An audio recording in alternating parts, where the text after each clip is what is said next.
Assalamualaikum warahmatullahi wabarakatuh. Selamat pagi anak soleh dan solehanya Miss. Kembali lagi bersama Miss di sini di pembelajaran kita selanjutnya.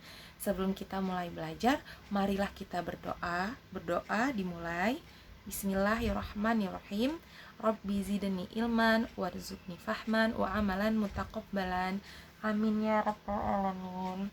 Nah, oke, Miss harap kita semua masih dalam keadaan sehat walafiat hari ini dan tidak kurang satu apapun, dan masih terus semangat dalam belajar walaupun kita berada di rumah masing-masing dan Miss mengajar melalui video.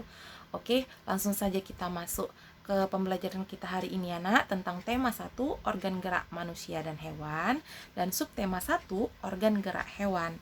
Nah, sesuai dengan tema kita hari ini yaitu organ gerak manusia dan hewan, sebelumnya kita telah membahas tentang alat gerak manusia dan hewan. Nah, alat gerak manusia dan hewan itu terdiri dari 2, yaitu alat gerak aktif dan alat gerak pasif. Nah, alat gerak pasif ini contohnya adalah tulang, dan alat gerak aktif itu contohnya adalah otot. Nah, jadi keduanya ini bekerja sama atau berkombinasi menjadi alat gerak. Nah, tanpa otot, tulang tidak bisa bergerak, sedangkan tanpa tulang, otot tidak bisa terbentuk. Nah, jadi sekarang kita membahas tentang tulang. Berdasarkan tulang, hewan dibagi menjadi 2 kelompok. Yang pertama, hewan vertebrata, dan yang kedua adalah hewan avertebrata.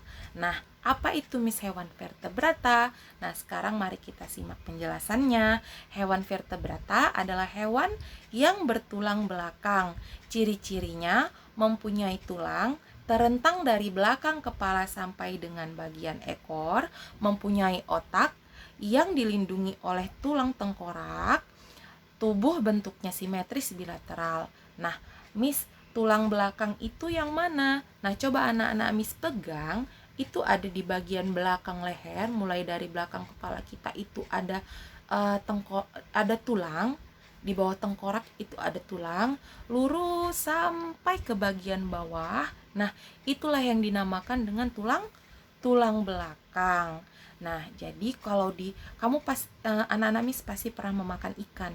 Itu pasti ada durinya panjang. Nah, itu adalah susunan duri dari tulang belakangnya hewan ikan.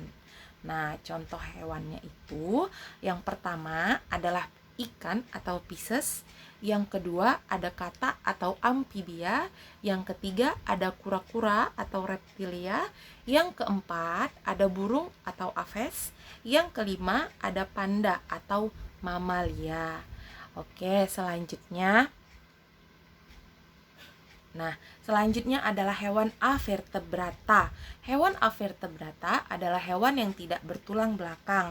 Ciri-cirinya biasanya susunan sarafnya berada di perut, memiliki rangka luar, dan otaknya tidak terlindungi oleh rangka. Maksudnya memiliki rangka luar itu seperti apa, Miss?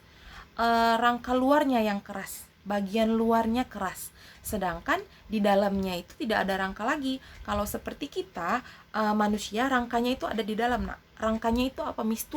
Tulang itulah, tulang yang bersusun itulah membentuk sebuah rangka, sedangkan luarnya itu dibalut oleh daging atau otot dan diselimuti oleh kulit. Nah, sedangkan hewan avertebrata ini ada yang memiliki rangka luar, artinya dari luarnya itu sudah keras gitu. Mereka tidak diselimuti oleh kulit ataupun daging. Nah, jadi contoh hewannya itu yang pertama ada kupu-kupu, yang kedua itu ada semut.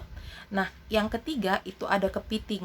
Nah, kepiting inilah yang menjadi contoh hewan yang memiliki rangka luar. Yang keempat itu ada ubur-ubur, dan yang kelima adalah kerang. Nah, kerang juga termasuk hewan yang memiliki rangka luar. Oke, jadi perlu anak Miss ingat, ingat selalu kalau hewan berdasarkan tulang belakang terbagi atas 2. Berdasarkan tulang belakang terbagi atas 2. Yang pertama, hewan vertebrata, yang kedua, hewan avertebrata.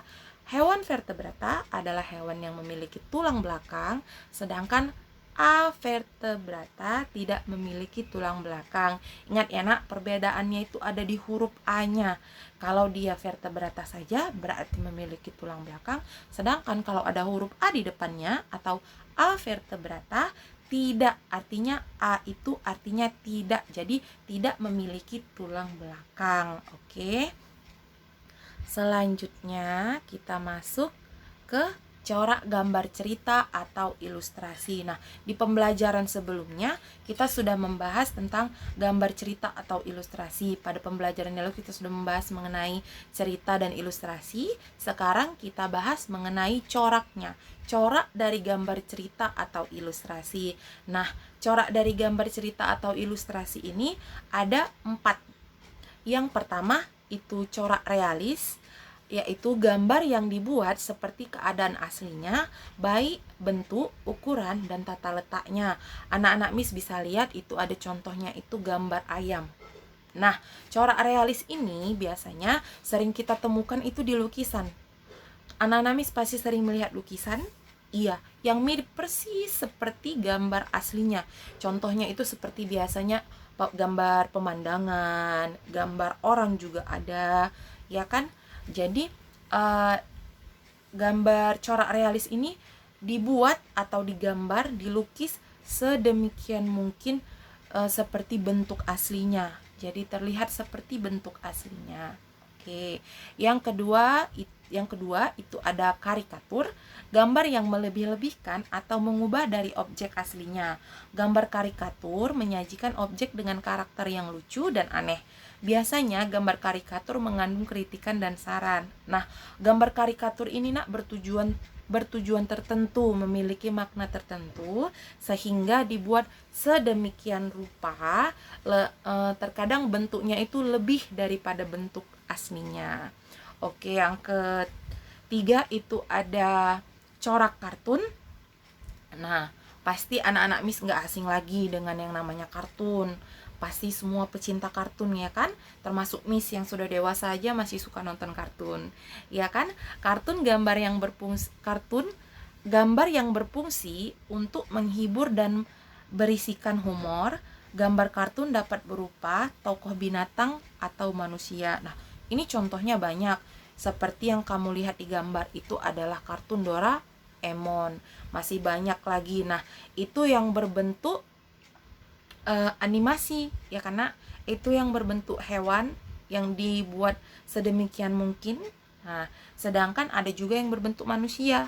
Kartun yang berbentuk manusia itu contohnya seperti apa, Miss? Sering kamu lihat di TV, ada Upin Ipin, ya kan? Nah, itu contoh kartun berbentuk manusia. Ada juga serial Nusantara, Nusa dan Rara. Nah, itu juga termasuk kartun yang berbentuk manusia, yang berupa tokoh manusia. Oke, selanjutnya adalah dekoratif. Corak dekoratif ini adalah gambar yang disajikan dengan mengubah bentuk objek aslinya, namun tanpa menghilangkan ciri khasnya. Nah, contohnya di situ ada gambar ikan. Kalau kamu bandingkan ikan yang ada di gambar dekoratif dengan ikan yang aslinya pasti sangat berbeda. Di dekoratif dia banyak ditambahkan detail-detail tertentu yang menambah corak atau lukisannya itu menjadi lebih indah, tapi kamu tetap bisa melihat bahwa itu adalah gambar ikan. Kamu masih bisa mengenali bahwa yang dia gambar itu adalah gambar ikan. Jadi kurang lebih seperti itu. Walaupun tidak warnanya tidak persis seperti aslinya, tapi kamu masih bisa mengetahui bahwa itu adalah gambar ikan.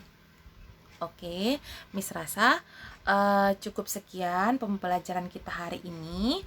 Miss harap anak-anak Miss selalu semangat belajar di rumah, selalu sehat, tetap jaga kesehatannya. Nah, kita akan ketemu lagi di hari Senin depan. Miss akhiri dengan Assalamualaikum warahmatullahi wabarakatuh. See you on the next video.